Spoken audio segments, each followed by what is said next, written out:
7 joves i el petitó varen aconseguir eixir de la casa amb els 7 segrestats. Just fer-ho hi havia molts policies, ambulàncies i molta gent, dels quals es distingien jornalistes empenyent-se per intentar gravar l'incident. Es varen emportar els 7 segrestats cap a l'hospital, on es varen curar les ferides que tenien, i els 7 joves a comissaria per a declarar sobre el que havien vist aquella sorprenent nit de Nadal.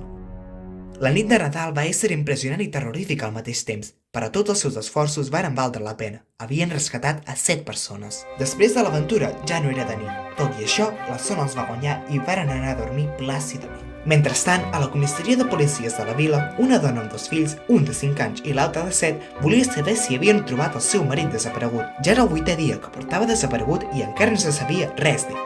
És tradició passar les festes de Nadal amb la família i, tot i els estranys esdeveniments, els 7 joves, després d'una bona migdiada, el varen celebrar amb la seva família com antany. Na Eulàlia, na Natàlia i el seu cosinet de 3 anys, en Gabriel, el varen celebrar tots junts amb la família que només veien un cop l'any. Na Elisabet, la més petita de tots, va celebrar Nadal amb sa gran família i va portar un convidat molt especial per a ella, el seu estimat xicot, n'Enric Casanova, un any més gran que ella. Aquell era el primer dia que el presentava a tota la família. Quins nervis que va passar el xicot. N'Antoni i en Josep varen passar un Nadal més calmat i tranquil que antany.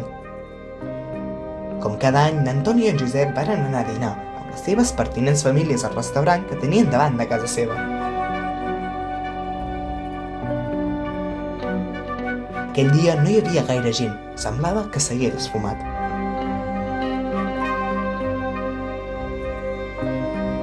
En Francesc va passar un Nadal amb el seu pare, tots dos sols, recordant la seva mare que l'any passat va morir.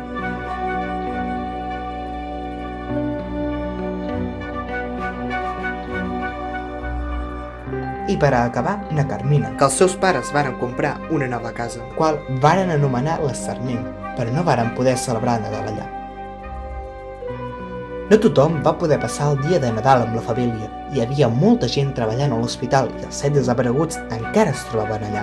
De sobte, Nadam, un dels desapareguts, va anar-se'n de l'hospital i va caminar i caminar i caminar i ningú es va assabentar de la seva desaparició.